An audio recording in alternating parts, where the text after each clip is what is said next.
오늘 요한계시록 1장 1절로 6절 요한계시록 첫 번째 1강입니다.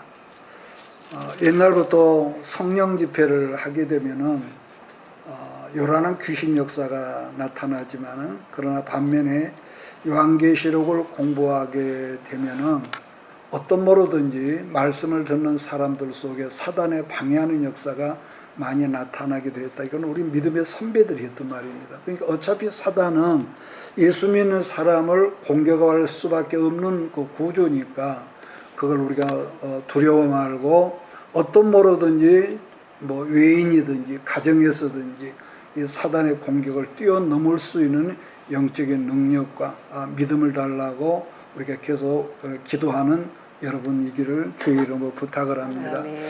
우리들이 계시록을 공부할 때에 가장 기초적이지만은 조심해야 할 몇 가지가 있지요. 첫 번째는 이 계시록은 쉽게 말해 종말론이기 때문에 극단적인 태도를 조심하고 그런 것을 피하라는 거죠.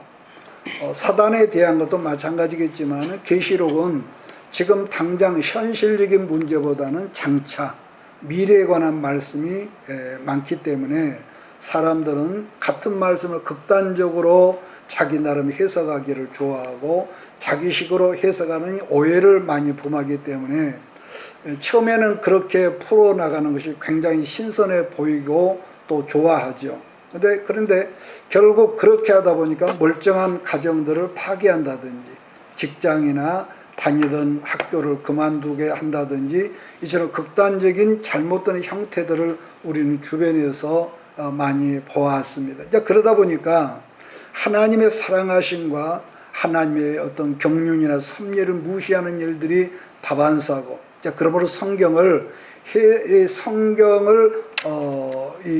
영예라는 영적 해석이라는 영예가 듣기는 참 좋지만은 그러나 영예가 이것이 지식이 없는 영예는 자칫 계시록만 참 성경이고 다른 성경들을 무시하려 드는 그런 경우가 많다는 점입니다. 그런 경우는 뭐라고 할까요?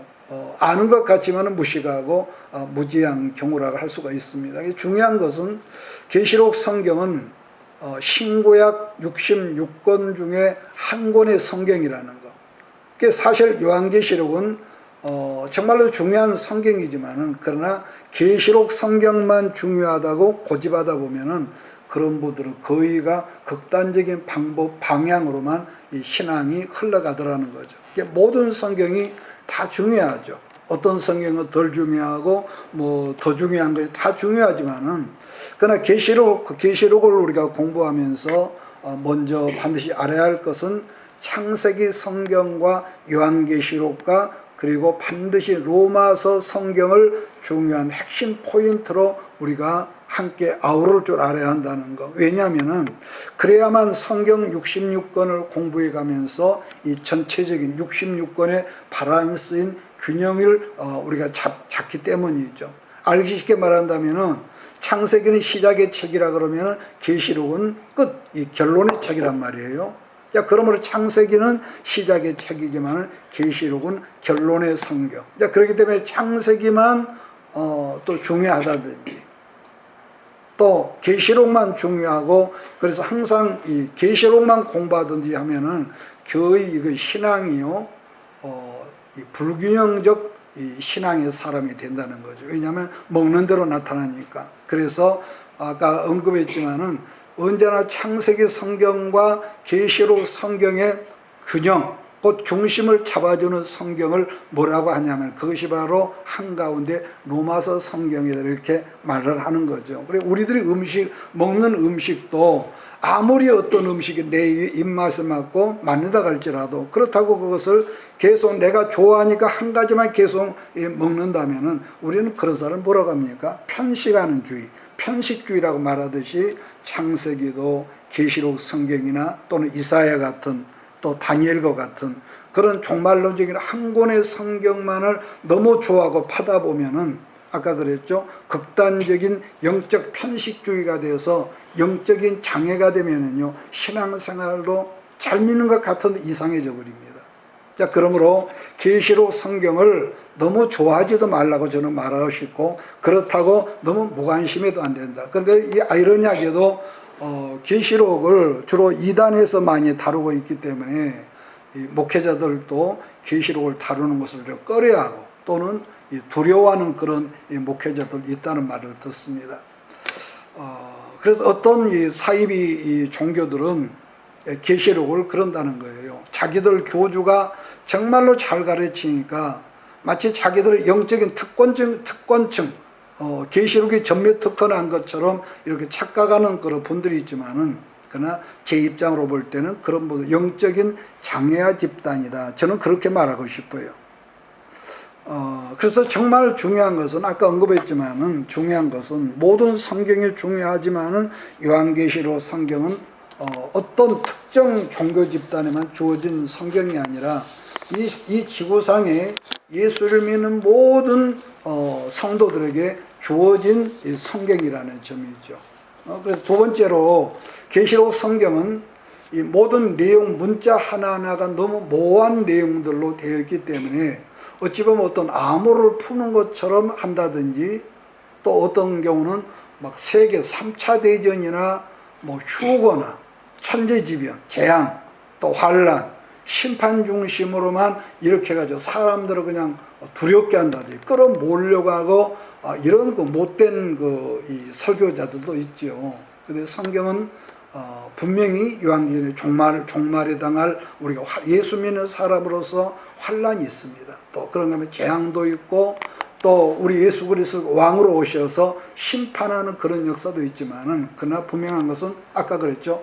어느 한쪽으로만 성경을 풀려나가고 그렇게 해서 성도들을 거기다 묶어놓으려면은 성도들을 아주 미련하게 만들어버리는 이 우를 목회자가 범한다는 것. 자, 그런 점에서 계시록 성경을 본다면은 계시록 두 가지입니다. 자, 이 말 우리가 1장 1절 6절을 봤는데요. 다음 시간에도 우리가 이 같은 성경을 볼 텐데, 우리는 우리 예수님의 십자가와 또 하나는 예수님의 신부된 교회라는 것, 교회란 것인데, 이게 성경을 풀어가는 구속사의 열쇠라는 거죠.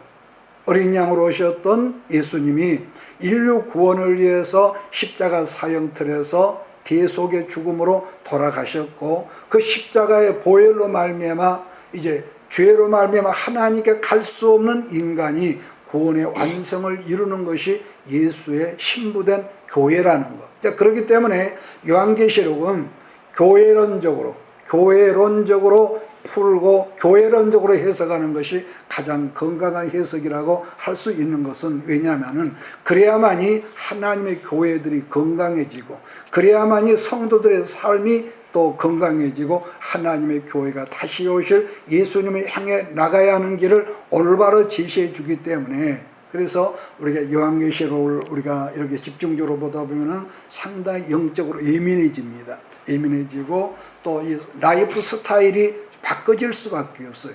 이 먹는 음식이 달라지기 때문에. 그러니까 중요한 것은, 교회라고 하는 것은 예배당 건물이 아니라 궁극적으로 교회란 예수를 믿어 구원받는 모든 성도들이 교회이기 때문에, 예수를 믿는 여러분과 내가 하나님을 모시는 성전들이기 때문에 마귀가 배고파 우는 사자처럼 언제든지 살아있는 성도들을 삼키려 하기 때문에, 시험에 와도 흔들리지 않은 신앙의 사람이 되기 위한 방편으로서 바울 선생은 에베소 성경에서 이런 말씀을 우리에게 하셨죠. 우리가 한번 성경을 보면서 다음 말씀을 하지요. 에베소 6장 12절 17절입니다. 사도 바울이 우리의 이 종말에 살아가 예수 믿는 사람으로 우리가 이 시험을 이기고 나가는 그런 방편으로서 이 말씀을 주셨거든요. 에베소서 6장 12절로 17절입니다. 같이 읽을까요? 시작. 우리의 씨름은 혈과 육을 상대하는 것이 아니요 통치자들과 권세들과 이 어둠의 세상 주관자들과 하늘에 있는 악의 영들을 상대합니다. 그러므로 하나님의 전신갑주를 취하라. 이는 악한 날에 너희가 능히 대적하고 모든 일을 행한 후에 서기 위함이라. 그런즉 서서 진리로 너희 허리띠를 띠고 의의 호신경을 붙이고 평안의 복음이 준비한 것으로 신을 신고 모든 것 위에 믿음의 방패를 가지고 이로써 능히 악한 자의 모든 불화살을 소멸하고 구원의 투구와 성령의 검 곧 하나님의 말씀을 가지라. 여러분, 그런 점에서 요한계시록은 어떤 신비를 말하는 책이 아니라 우리의 생활적이고 또 구원을 이루어 나가게 하는 이 현실적이라고 하는 이 사실을 먼저 여러분들이 이해를 해 주었으면 저는 좋겠습니다. 그런데 요한계시록 성경은 우리들이 아까 제가 말했죠, 처음에 이해하기 어려운 글들과 내용들이 많다고 하는 점인데, 그러나 주의할 것은 성경을 그렇다고 억지로 짜맞추기식으로 인위적으로 짜집기식으로 해석하지 말고, 우리가 성경을 볼 때 나 역시도 뭐 이해하기 어렵고 내가 소화되지 못한 모르는 것이나 그런 것은 그냥 건너가려고 합니다. 그걸 억지로 내가 해석하려고 하지는 않을 거예요. 성령께서는 아마 그러나 여러분들의 영적 이해 수준에 따라서 말씀을 주신다는 것이기 때문에 우리들이 소화할 만큼만 하나님께서 말씀을 열어주실 줄 저는 믿습니다. 제가 처음 개인적으로 계시록을 접할 때가 20대 중반이었습니다. 그때는 아세아 방송국에서 이 선교 방송이었죠.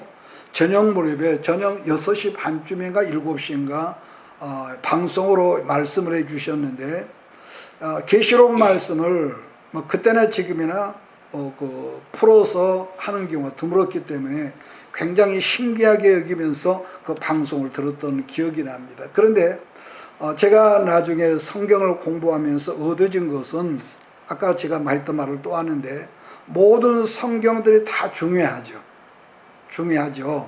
창세기가 중요한 만큼 요한계시록도 중요하고, 요한계시록 성경도 신구약 성경 66권 중에 하나라고 하는 거. 그리고 같은 말이지만은 창세기가 시작의 책이라면 계시록은 결론의 책이라는 거며, 모든 성경의 결론서, 그래서 알파와 오메가라고 할 수 있는 성경이 요한계시록이라는 거죠.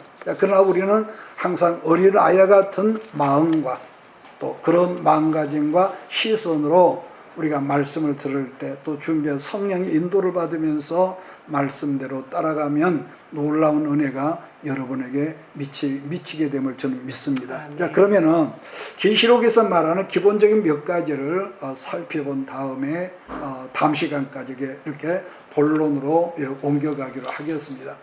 요한계시록 첫째는 말씀한 대로 그냥 계시란 것인데, 그것인데 그리스도 예수에 관한 계시에 관한 책이라는 점. 그러니까 계시가 뭐냐? 본 뜻은 숨겨 있던 거, 감추어졌던 거.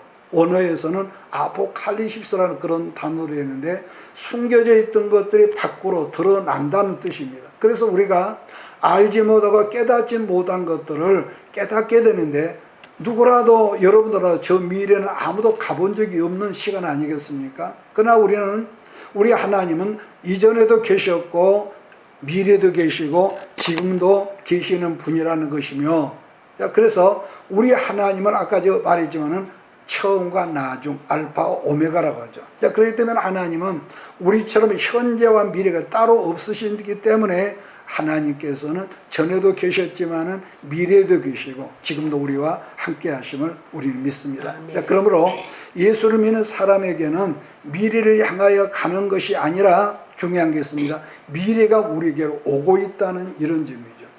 자, 이걸 이렇게 해석할까요? 우리들이 재미있게 보는 영화 한 편을 보더라도 처음에는 굉장한 어떤 액션 같은 거 보면 굉장한 긴장감을 가지고 영화를 보지만, 그러나 같은 영화가 재밌어 두 번째 본다면은 그때는 긴장감이 없죠. 그렇잖아요. 그러면은 아까 처음 볼 때는 긴장감이 있어. 왜 두 번째 긴장감이 없냐? 왜냐하면은 이러죠. 이 장면 다음에는 뭐가 나온다는 이미 내가 알고 있기 때문에 긴장감이 없죠. 마찬가지로 성경을 배우고 아는 사람은, 이런 계시록 같은 경우에 하나님께서 말씀하신 미래를 다 이렇게 배워서 아는 사람들란 말이에요. 왜냐하면은 이러한 여러 사건들이 생기면은, 그러니까 지금 우리가 이런 이 계시록을 공부하면서 지금 세상 이러이러한 사건이 생기면은 얼마 있다가 그 다음에는 어떤 사건들이 생길 것이라는 것을 말씀을 배웠기 때문에 우리가 짐작을 하는 거죠. 놀라지 않죠. 그래, 성경에 이렇게 말씀했더라. 만약에 예수 믿는 우리들이, 예수 믿는 목사님이 오늘 죽는다면은 우리는 천국으로 가는 것 틀림이 없지 않겠습니까? 그래서 우리의 미래는 우리가 믿음 안에 있으면은 살다 보면은 걱정도 있고 힘든 일도 있지만은, 그러나 분명한 구원관에 대해서는 우리의 미래라는 것은 불안하지 않다고 말했던 이유인 거죠. 그래서 언급했던 대로 계시록이란 숨겨져 있던 것들이 이제 드러난다는 것이고, 또 미래에 일어날 일들을 말씀으로 보여주신 성경이 계시록이다. 그 다음으로 계시록은 예언의 책이라는 것이고, 세 번째로는 예수님께서 세상 모든 교회에게 보내오신 편지가 요한계시록이라는 것. 그래서 언제나 모든 편지는 현실적인 거 아니겠습니까? 그래서 이 계시록 성경은 예수님께서 요한에게 보여주시고 말씀하신 것을 사도 요한이 여러분 제자가 pat모섬이라는 섬에 귀양가 있을 때 이거 받아 적은 것인데, 엄청난 핍박과 환란이 있을 때 이 계시록 편지가 사도 요한에게 주어졌다는 것. 그렇기 때문에 이 계시록은 옛날부터, 언제부터 제일 많이 읽혀졌냐면은 환란을 당할 때, 예수 믿는 사람들이, 아니면 전쟁이나 지진이나 새로운 시대로 넘어갈 그런 때 가장 많이 읽었다는, 우리나라도 일제시대나 6.25 때 같은 경우. 왜냐하면 사람은, 여러분 늘 제가 말씀했지만은, 사람은 누구나 이상하게 평소 조용할 때보다는 내 삶 속에 환란이 있고 환란을 당했을 때, 어려움을 당했을 때, 물론 어려움을 당해 하나님을 떠나버리는 사람도 있지만 보편적으로 시험을 당할 때 하나님을 더 찾는다는 점이고, 그럴 때 계시록 성경을 우리 믿음의 선배들이 많이 찾았다는 거죠. 그래서 사도 요한 역시 pat모란 섬에서 귀양 가서 유배를 당하고 있을 즈음인데, 그때가 가장 힘들고 외롭고 고독하고 내일이 보이지 않은 상황에서 하나님은 본문 계시의 말씀을 보여줌으로써 사도 요한은 전혀 뭐라 그럴까요? 다른 세계를 살고 있었다고 그럴까요? 이 점을 이렇게 보겠습니다. 말세를 살아온 우리들도 어떤 때에 하나님의 성령께서 찾아오시냐. 예를 들면 여러분과 내가 모든 게 잘 나가고 사람들로 인정받고 박수받고 그렇게 칭찬받고 그럴 때가 아니라, 사업에 부도가 났다든지 건강한 줄 알았는데 갑자기 어떤 암이 걸려가지고 치료가 어렵다든지, 그래서 똑같은 시간에서 똑같은 밥을 먹지만은 그랬을 때는 똑같은 기도지만 어떻게 합니까? 부르짖는 이 차원이 다르죠. 멀쩡하던 내 아이가 부모의 속을 썩인다든지 집을 뛰어나간다든지, 그러면은 같은 부르짖으면 눈물도 훨씬 뜨겁단 말이에요. 그러면 그럴 때 하나님께 우리에게를 찾아오시는데, 그럴 때는 신비한 꿈을 꾼다든지 어떤 환상이나 비전을 우리가 어려움을 당할 때가 있더라는 것. 그래서 보여주신 것이 너무 분명하고 너무 신비하기 때문에 우리는 그럴 때는 삶 속에는 바람이 불지만은 전혀 우리가 다른 느낌 속에서 성령의 위로를 받고 사는 그런 게 있죠. 그래서 현실에서 당한 고통이나 시험의 환란은요, 현실적으로 나를 너무 고통스럽게 하고 움츠럽게 하는 거지만은 실상은요, 우리가 영적인 사람이기 때문에 전혀 딴 세상을 살다는, 이런 경우는 목사님도 살아온 거니까. 그러니까 지금 환란 속에 살고 있는 사도 요한을 하나님께서 기도하고 있는 그의 영혼을 쏙 빼시더니 내게로 올라오라 하셨을 때, 말 그대로 요한은 순식간에 하나님의 보좌 앞에 있는 곳으로 마치 빨려 올라가는 것처럼 주님 보좌 앞에가 있었다는 거죠. 요한의 몸은 지금 세상에 있었지만은, 그러나 요한의 영은 지금 하나님 보좌 앞에서 하나님의 영적인 세계를 보고 있었기 때문에, 아까 그랬죠, 현실과 전혀 다른 세상을 살고 있었다. 여러분의 신앙생활은 사실 그런 겁니다. 우리들이 지금 현실 세상에서는 육으로 살고 있지만 실상은 전혀 다른 세상에 살고 있거든요. 강약의 차이는 있겠지만, 그러므로 그 사람의 삶 가운데 아무리 큰 고통이고 시험이 있다고 할지라도 신령한 말씀의 세계에 살고 있는 사람은 보는 눈이 달라지고요, 듣는 귀가 달라지고요, 똑같은 사건을 당해도 그 사건을 해석하는 기준이 달라지거든요.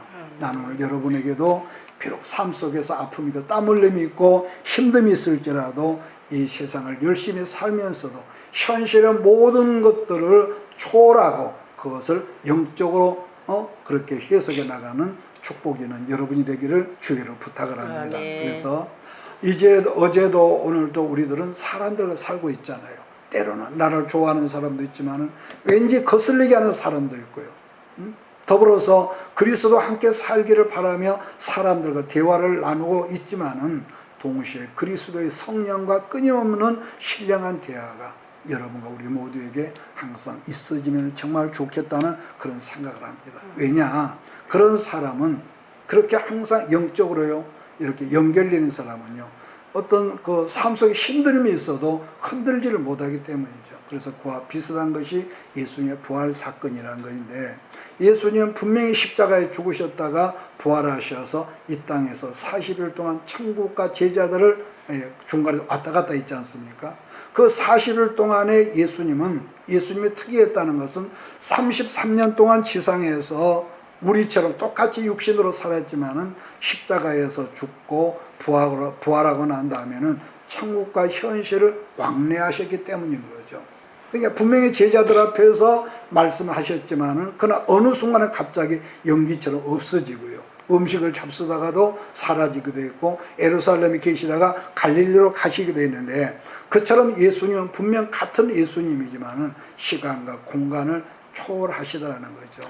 우리나라도 언제, 아까 제가 말씀을 잠깐 드렸는데, 언제 계시록을 가장 많이 읽혀져 있었냐면은 일제시대는 6.25 그 사변 전후로 가장 민족적으로 어려움을 당할 때 그때 많이 읽었다는 점인데, 그 당시에는 우리들 믿음의 선배들이 순교를 당했을 때 저기 염산 어디 어떤 교회를 가니까 거기는 교인들이 뭐 남녀노소 어린아이까지 65명이 교인들이 전부 다 떼죽음을 6.25들이 당했더라고요, 공산주의들한테.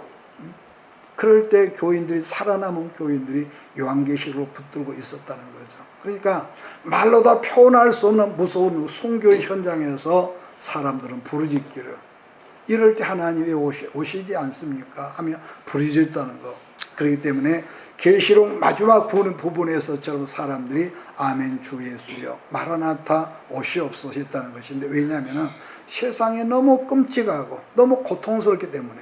사도 바울의 행적을 보면은요, 탁월한 영성의 사람 사도 바울 선생조차도 너무 힘드니까, 그 성령 충만한 사도 바울도 너무 힘드니까 수차 차라리 자살했으면 좋겠다, 그 죽음의 충동을 느낄 정도의 그런 어려움이 있었다고 그랬거든요. 그래서 말하기를, 바울이 뭐라고 합니까? 살 소망이 끊어지고 마음의 사형 선고를 받았다는 고백을 했는데, 그래서 언제나 복음으로 살고자 하는 사람은요, 현실적으로 그런 고통을 중간중간 받는다는 거죠. 그런데 진짜 고통은요, 앞으로 이제 환난 때가 옵니다. 적그리스도가 일어나서 예수 믿는 사람을 고발하고 잡아 죽이고요. 그러니까 지금 우리가 예수 믿는 것은 너무너무 뭐라고 할까요? 아무것도 아니죠. 어떤 어려움이 있다 하더라도. 그래서 그런 끔찍한 고통 속에서 믿음으로 살았던 바울도 하나님의 신령한 세계를 그가 발견하지는 못했다면 얼마든지 바울도 넘어졌겠지만, 그러나 그는 말하기를 뭐라고 합니까? 넉넉히 이겼다는 거예요. 넉넉히. 저는 오늘 여러분에게도 이런 믿음의 축복이 있기를 주의로 축복합니다. 그러니까 지금도 육체적으로 당하는 고통이나 물질적으로, 환경적으로, 부부간에 또 사랑하는 자녀들로부터 당하는 고통에서 살아가는 사람들은 말하기를, 하나님 왜 이럴 때 빨리 오지 않으세요? 이렇게 기도한다는 거예요. 그런데 반대로 육신적으로 너무 행복에 젖어 있는 사람은 미안하지만은 마라나타의 신앙이 되어지지를 않는다는 거죠. 자, 그 다음에 마지막으로 살필 말씀은 요한계시록 성경을 받는 대상들이 오직 7 교회였다고 그랬습니다. 자, 그 당시에 7 교회라고 하는 것은 지금 오늘날의 뭐 말이 좀 바꿨죠. 터키 지역이었는데, 따라서 계시록이 사도 요한에게 주어진 교회들을 터키에 있는 7교회를 위해서 쓰여진 예수님의 뭐랄까 연애 편지라고 그럴까요? 그래서 계시록은 핍박받는 성도들을 위로하고 앞으로 되어질 일을 가르쳐주는 성경으로 용기와 격려하는 성경이라는 것. 한 예로 어떤 사람이 큰 사건을만 두려워 떨고 있는데 누군가 와서 괜찮습니다, 조금만 참으십시오, 이랬다. 왜냐하면은 이 다음에는 아까 제가 그랬잖아요. 이 다음에는 이런 게 오고 이 다음에는 이런 게 또 올 것이니까 믿음으로 이겨내십시오. 환란이 올 거예요. 사실 우리들도 내일 만나게 될 어떤 일, 어떤 사건을 미리 안다면 어떨까요? 예를 들어서 우리가 그러니까 똑같은 밤이지만 잠을 자고요, 아주 불쾌한 꿈을 꿀 때가 있어요. 그럴 때는 우리가 조심해야 하거든요.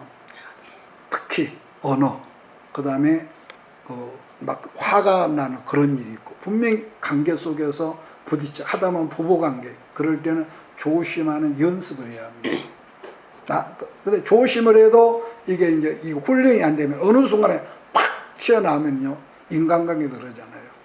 그러니까 예를 들어 한 번 A라는 사람과 그런 일이 있어, 그 사람이 좋은 사람인데 어느 날 그 사람이 이상하게 내게 그냥 아픔을 준단 말이에요.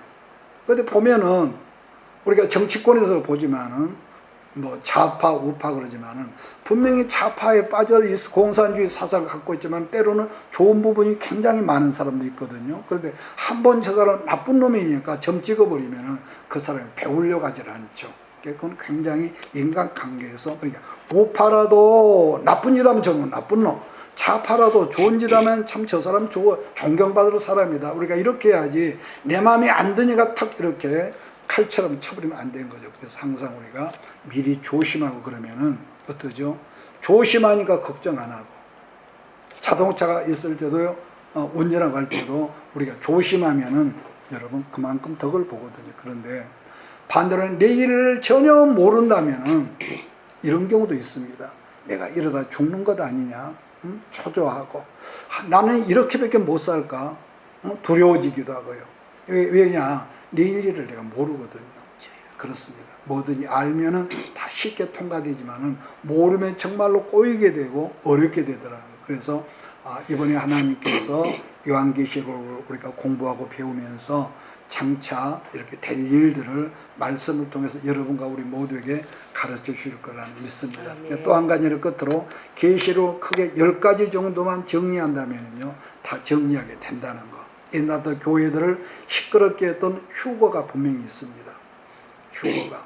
지금까지는 단 한 번도 없었던 모소노 한란의 사건들이 3년 반이라는 그 3년 반 동안 있을 것이고, 그 다음으로는 3년 반 동안 환란을 주었던 그 사람들을 예수님께서 심판하는 사건이 있을 것이고, 그 다음은 우리가 말로만 들었던 안티그리스도, 그 적그리스도가 이 땅에 나타나고, 또 온 지구상에 거짓 선지자나, 그러니까 자칭 예수, 자칭 보혜사가 많이 나타날 것이고, 또 14만 4천의 사건이나 두적인 사건이나 예수님이 오시는 때가 되면은 가까우면 가까울수록 천지재변은 말할 것 없고, 기독교를 적극적으로 반대하는 정치적이며 공산주의 사상과 이념을 가진 안티들이 다른 것도 아닌 여러분 그 뭐죠? 하나님의 교회 안에서 많이 나타날 거예요. 이게 성경적인 역사니까. 그래서 칠흑 같은 영적인 어둠이 그러죠. 그런 어둠들이 분명히 있어요. 그러나 아무리 어둡고 칠흑 같을지라도 어느 순간 여명의 아침이 오듯이 사단막의 클라이막스가 있고 난 다음에 지금 우리가 살고 이 땅에 천년왕국이 이루어질 것을 요한계시록 결론적으로 말씀하거든요. 분명히 이 땅에 천년 동안 왕국이 있어요. 죽지도 않고. 그 천년왕국에 대해서 이사야 선지자가 했던 말씀을 읽고 오늘 시간을 끝내겠습니다. 이사야 65장 20절.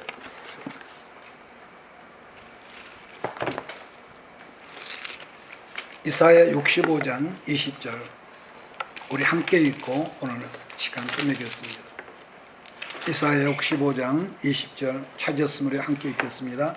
거기는 날수가 많지 못하여 죽는 어린이와 수완이 차지 못한 노인이 다시는 없을 것이라. 곧 백세의 죽은 자를 젊은이라 하겠고 백세가 못되어 죽는 자는 저주받는 자이리라. 여러분, 이 땅에 천년왕국이 시작이 되면은요 죽음이 없어지지만은, 근데 그 천년왕국 동안 그 시기에 100살이 되지 못해서 죽는 사람이 있다면은 하나님의 저주를 받아서 죽는 사람이라는 거죠.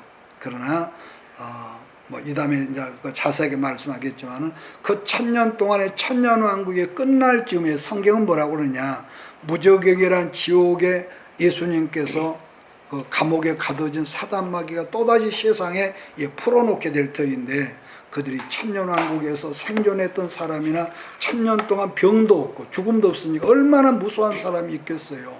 그런데 그동안 태어난 수많은 사람들을 또다시 미혹을 해가지고 지옥 백성을 삼겠지만은, 그러나 성경은 하나님의 최후의 심판이 백보자 심판대에서 알곡과 가라지를 마지막으로 심판할 거란 것을 말씀하셨기 때문에 우리가 하루하루를 살면서 열심히 땀 흘려 살지만은 항상 긴장하고 항상 말씀과 기도가 여러분의 삶과 여러분의 심령 속에 있기를 주 예수 이름으로 축복합니다. 아멘. 기도하겠습니다.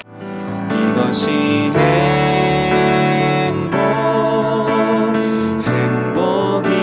행복이라오.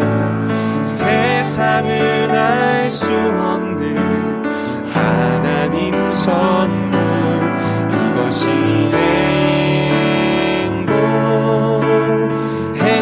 행복이라오. 하나님의 자녀로 살아가는 것, 이것이 행복이라오. 이것이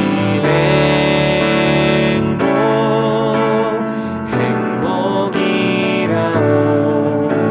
세상은 알 수 없는 하나님 선물. 이것이 행복이라오. 하나님의 자녀로 살아가는 것, 이것이 행복이라오.